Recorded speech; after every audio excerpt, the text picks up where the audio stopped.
You wake up in a city called Nassau on the Bahamas in the year 1715. You get up and see the harbor. The smell of rum, smoke, and rot hits you first. At that time, Nassau was known as a pirate stronghold beyond the control of any empire. The smell of fish and salt fills the air. But all you can think about is food. Your stomach tightens. You haven't eaten in days. You stop at a food stall. For a moment you forget everything else. Then you reach into your pocket. Nothing. The vendor looks at you, waiting. You have no coin. You've heard stories before. People eating without money, working it off after, washing dishes, cleaning floors. It's not pretty, but it works. It has to. You head deeper into the city. You slow down as something catches your eye. A tavern. You stop for a moment. This could work. You step toward the door and decide to walk in, and a glass of water is placed in front of you. You don't wait. You drink. Fast, cold, refreshing. For a moment, the hunger fades. Then the food arrives. Fish, fresh, still steaming. You stare at it, almost in disbelief. Then you take your first bite. You should stop, but you don't. The crab with rice looks too good. So you take it. It's going exactly as you hoped. You can't pay. You tell him. He doesn't argue, he just walks off to fetch his superior. You've been waiting for this moment. The easy way out. I can work for it, you say. But something feels off. The way he looks at you. This isn't going the way you thought. He stares at you for a long moment. Then he says, "You will pay every bit of it, but not here. My partners are always looking for new hands." The room suddenly feels small as strong men enter. Now you have no other choice than to leave the tavern and to follow the strange-looking group of men walking ahead. Turning around, forget it, you're not alone. Men follow you from behind. Every step you take, you are watched. What kind of work are you going to do to pay your debt? Fisher, butcher, carpenter. No answers yet, and you are about to reach the end of the harbor. The group finally stops. A massive ship looms before you. You walk forward. Thin wood beneath your feet. Sea all around. No turning back. You step onto the deck. Then you see it. A skull flag waving above you. Men in rough clothes, armed. This isn't just a ship. These are pirates. Then you notice the weapons. Muskets, swords, not hidden. Carried openly. The captain commands, cast off. The crew moves instantly, and just like that, there's no going back. A rope is shoved into your hands. Pull, you grab it, and haul with the others. The sail rises above you. The ship cuts through the waves. Wind fills the sails. You look back, the land is already fading. Water crashes over the side. You are commanded to act. A bucket is shoved into your hands. You start bailing. Again and again. Despite popular belief, pirate ships often had clear hierarchies. New or forced crew members were given the hardest and lowest tasks. You hear shouting. A crew member argues, refuses. That's a mistake. A higher-ranking pirate steps in, grabs him. Disobedience didn't last long. He was grabbed, tied, and thrown overboard, pulled up, then down again. A lesson for everyone. The sun is gone. What remains is a small meal. Fish and bread, carefully portioned. Sleeping conditions aboard ships were often cramped and uncomfortable. New crew members rarely rested well during their first nights at sea. The next morning, the navigator scans the horizon. A ship in the distance is spotted by him. He immediately alerts the crew. The captain does not hesitate. Prepare to intercept. He commands. The crew moves instantly. Lines tighten. Weapons ready. You feel the ship shift. The sails turn, catching the wind towards the distant ship. That's when you understand it is getting serious. You carry the sack across the deck. Heavy metal clinking inside. Straight to the cannons. The metal tears through the sails and the cloth rips apart. Holes burst open. The wind shreds what's left. The sails are torn apart. They can't catch the wind anymore. The ship slows, drifting. It can't escape now. Ropes swing and hooks are thrown. They bite into the enemy deck, locking both ships together. You grab the planks, run with the others, straight to the gap between ships. Contrary to popular belief, many merchant ships chose to surrender rather than fight. They were often outmatched and unprepared for combat.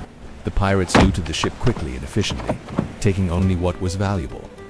Weeks pass, you learn fast. You set the sails, you know the ropes now. Ships appear, they fall just as fast.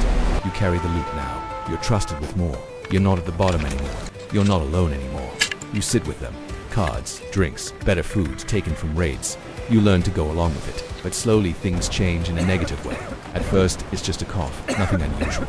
No one pays attention.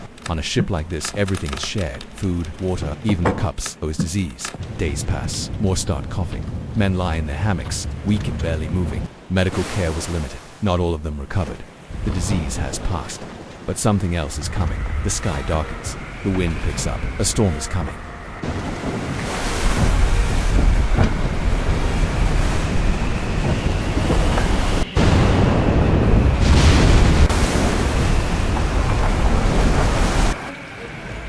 Water hits the deck.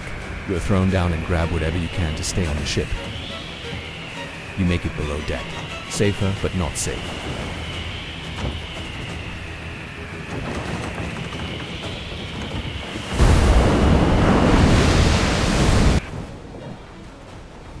The storm is gone. You and your crewmates get back up. The ship is damaged. It needs repairs. Side by side, you bail water with the others. Again and again. As one team, you repair the ship. Together. The crew gathers. You watch from the side. The captain points at the map.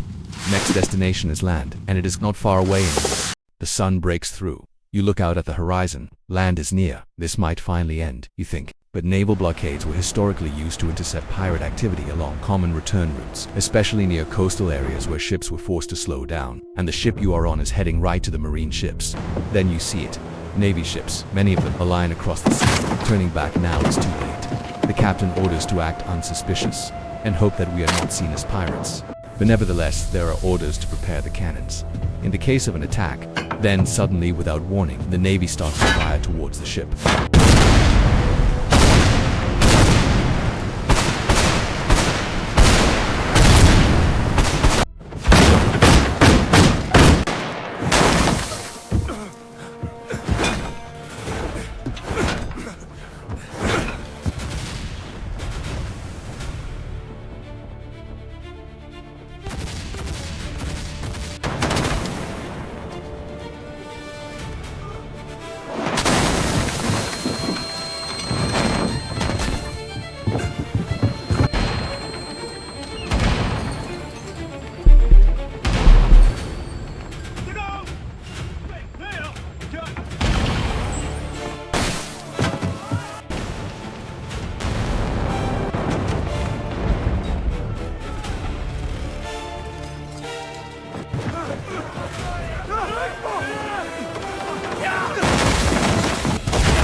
It's over. You're still alive, but the fight is lost. Outnumbered, outmatched.